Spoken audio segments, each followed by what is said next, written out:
इसका कारण ओबीसी का है। साथियों,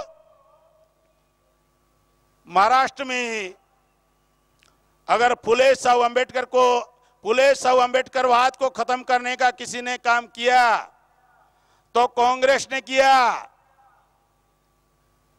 ज्योतिराव फुले का आंदोलन, सत्यशोधक समाज को जब कांग्रेस ने विलीनीकरण कर दिया, उनको लगा कि ये मराठा लोग दोबारा ब्राह्मणेतर आंदोलन ना चलाए, तो उन्होंने क्या किया? आचार्य अत्रे को आगे किया।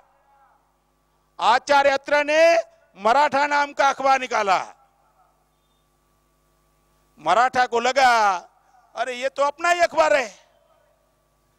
सत्यशोधक समाज का आंदोलन बंद कर दिया।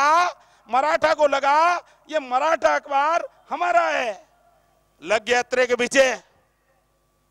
उस मराठा अखबार में बाला साहब ठाकरे कार्टूनिस्ट था।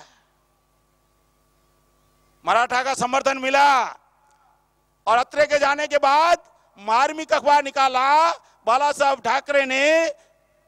कांग्रेस ने फुले साहु अम्बेडकरवाद को खत्म करने के लिए महाराष्ट्र में एक प्रायोजित लीडरशिप पैदा की। उस प्रायोजित लीडरशिप का नाम है बाला साहब ठाकरे। महान था नहीं, कांग्रेस ने बनाया। बाला साहब ठाकरे महान था नहीं, कांग्रेस ने बना दिया। उसका चरित्र भी आपको बता देते हैं, आपको जल्दी समझ में आ जाएगा। एनडीए का और बीजेपी के गठबंधन में बाला साहब था और यूपीए और कांग्रेस का विरोध कर रहा था। प्रतिभा आई, पाटिल की बात आई राष्ट्रपति बनने की, तो समर्थन कांग्रेस को दे दिया।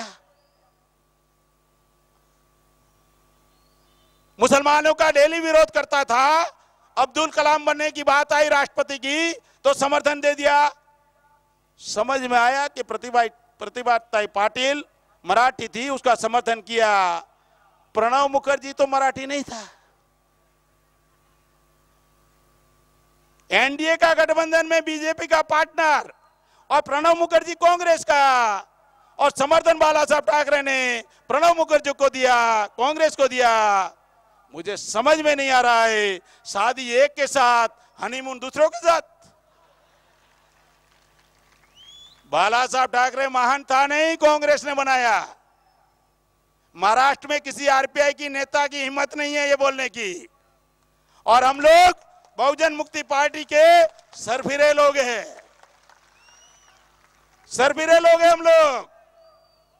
हम किसी को छेड़ते नहीं और जिसने हमको छेड़ा फिर उसको छोड़ते नहीं। हम पहले तो छेड़ते नहीं और किसी ने हमको छेड़ा तो छोड़ते नहीं। क्यों? हमारे पास दूसरा कोई काम ही नहीं है, यही काम है। हमारे पास दूसरा कोई काम नहीं है, यही काम है। इसीलिए सत्यशोधक समाज को खत्म कर दिया, वहां से मराठों का पतन शुरू हो गया। आज मुख्यमंत्री मराठा से रहे और मराठा के लोग रिजर्वेशन की भीख मांग रहे।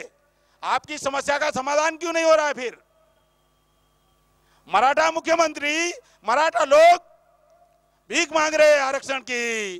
जिनके बाप दादाओं ने आरक्षण दिया, उनके वंशजों को रोड पर आरक्षण के लिए भीख मांगनी पड़ती है। यह हाल मराठों का कांग्रेस ने किया। ये कांग्रेस में जो मराठा है उनको बुरा लग सकता है, लेकिन हमारी एक आदत है, अच्छा बोलना नहीं होता है, सही बोलना होता है। और सही बोलने के वक्त हम किसी के बाप से भी डरते नहीं। उन्होंने सत्यानाश कर दिया, ब्राह्मणेतर आंदोलन का सत्यानाश कर दिया, कांग्रेस ने खत्म किया। छत्रपति साहू जी महाराज के आंदोलन को खत्म किया, कांग्रेस ने खत्म किया। और डॉक्टर बाबा साहब अम्बेडकर को, उनके आंदोलन को खत्म किया, कांग्रेस ने खत्म किया। लोगों ने पूछा आज ये सब्जेक्ट आपने क्यों डिसाइड किया? ये तो 57 साल पहले का है। हमने कहा आज भी कांग्रेस जिंदा है ना, आज भी तो जिंदा है कांग्रेस। जब तक खत्म नहीं होती तब तक पीछा छोड़ने वाले नहीं है। साथियों, बाबा साहब अम्बेडकर कहा करते थे, 17 फरवरी 1946 में बाबा साहब अम्बेडकर ने कहा, बहुत महत्वपूर्ण बात है, उन्होंने ब्राह्मणों को कहा कि जिस तरह तुम्हें अंग्रेजों की गुलामी मंजूर नहीं है, उसी तरह हमें तुम्हारी गुलामी भी मंजूर नहीं है।